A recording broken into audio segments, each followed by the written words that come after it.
Dans le petit quartier animé d'Obam Ongola, niché au cœur de l'Afrique, la vie s'écoulait au rythme des tambours, des chants et des rires d'enfants qui jouaient sous le soleil ardent.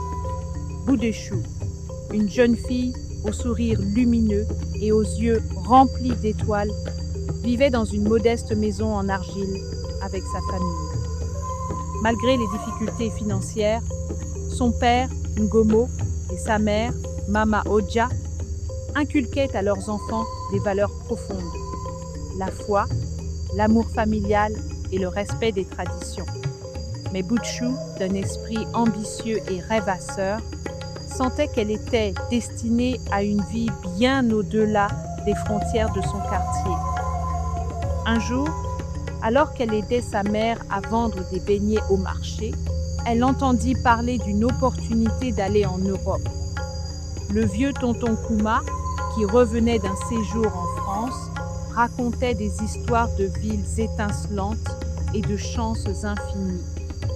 Ces mots enflammèrent le cœur de Boudéchou. Une nuit, sans un mot, Boudéchou fit ses adieux silencieux à sa famille endormie.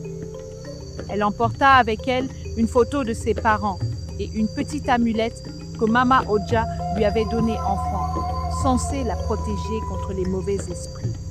À l'aube, elle quitta Obam Ongola, déterminée à changer le destin de sa famille.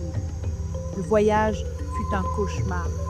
Elle traversa des déserts brûlants, affronta la soif, la faim et les dangers des passeurs sans scrupules. Au bord de la Méditerranée, elle connut la peur de la mer et la souffrance de voir des compagnons de voyage perdre la vie. Arrivée enfin en Europe, à Marseille, elle découvrit une réalité bien différente de ses rêves: discrimination, exploitation et solitude. Boudéchou enchaîna les petits boulots à peine rémunérés. Femme de ménage, plongeuse dans des restaurants, elle ne recula devant rien. Chaque soir, elle pleurait en regardant la photo de sa famille, mais elle jurait qu'elle ne les avait pas quittés en vain. Sa foi et les prières à ses ancêtres lui donnaient la force de continuer. Un jour, alors qu'elle faisait le ménage dans une entreprise, son talent pour les langues fut remarqué. Un cadre, intrigué par cette jeune femme qui parlait couramment le lingala, le français et un peu d'anglais, lui donna une opportunité: un poste d'assistante dans une filiale internationale. Cette chance marqua le début de sa montée.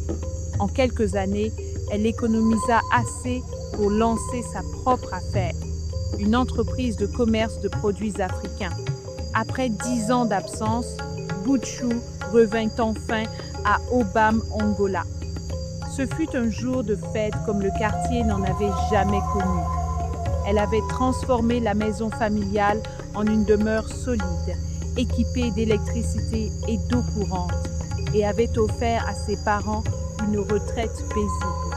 Ses frères et sœurs furent envoyés à l'école, et elle ouvrit un centre communautaire pour enseigner aux jeunes les compétences nécessaires à leur autonomie.